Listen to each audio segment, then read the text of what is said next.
Good afternoon, New Heart Church family. Pastor Matt with you on this Friday afternoon. I know I was supposed to post this yesterday. I apologize. I just again run around like a chicken with my head cut off yesterday, and pretty much this morning as well too. But I'm here. I'm going to get you something here for the rest of the day so that you can contemplate and think about it. I was reminded, of course, the recent wedding is still kind of fresh in my mind and fresh in some of yours. That sometimes all it takes to change our life or change our perspective on something is two words. Both Barbara and Art said two words that changed their lives. I do.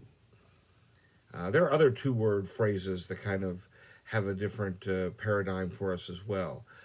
Forgive me, I'm sorry, or be safe.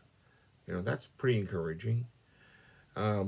Two that I worry about a lot are trust me, because most of the time they're spoken by politicians, and that's probably a really bad idea to take their word for that.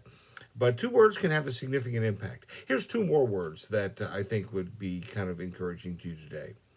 But God. Hundreds of times we read in the scripture, but God. You say, really? I don't remember that. Well, let me give you some of them.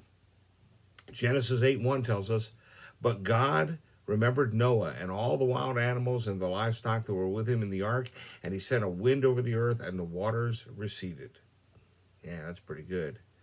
Or think about what Joseph, when he was confronting his brothers over what they had done to him in Genesis 45:7, he says, but God sent me ahead of you to preserve for you a remnant on earth and to save your lives by a great deliverance.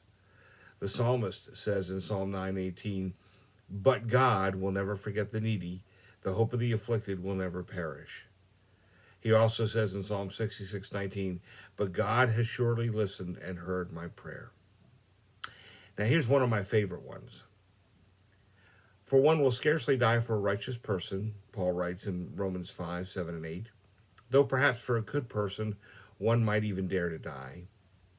But God shows his love for us in that while we were still sinners, Christ died for us. So marvelous to read those encouraging words. But what does but God really mean? Here's what I think it means. No matter how ugly or how bad the situation is, it means God will intervene and will accomplish his will. Consider Golgotha, Calvary, the cross. Try to erase it from history's memory. It is a proven fact of history that Jesus of Nazareth was crucified by the Roman authorities. The fact remains that God's only Son suffered and died on that cross for crimes he did not commit.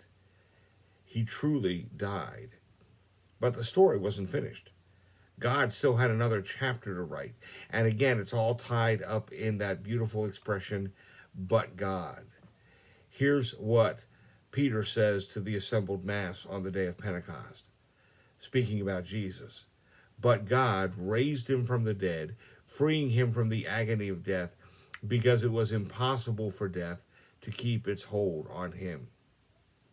So let me suggest to you today, are you facing challenges greater than your ability to cope alone? That's good. Maybe it's time to let God get in there and intervene. The prophet says, by his wounds we are healed. So you can claim that for yourself. The evangelist Paul says, I can do all things through him. Claim that for yourself. Remember that God keeps his promises, and with him nothing is impossible. When the world says you can't do it, you can't make it, you can't recover from it, can't even navigate through it, just look back at the world and say, yeah, but God. Hey, looking forward to being with you on Sunday. Don't forget, we'll be taking a World Mission broadcast offering this week and next. We are also collecting food for our Thanksgiving giveaway. So if you need a copy of that list, don't forget that as well. We'll have Zoom Sunday School class at 9:45, and we'll be here on YouTube for morning worship service at 10:40. If you need links, invitations, links for either of those, just send me an email to newheartnazarene@gmail.com, and we'll get it for you. God bless you. Have a great Friday today. Good looking day tomorrow. and hope we'll see you in church on Sunday.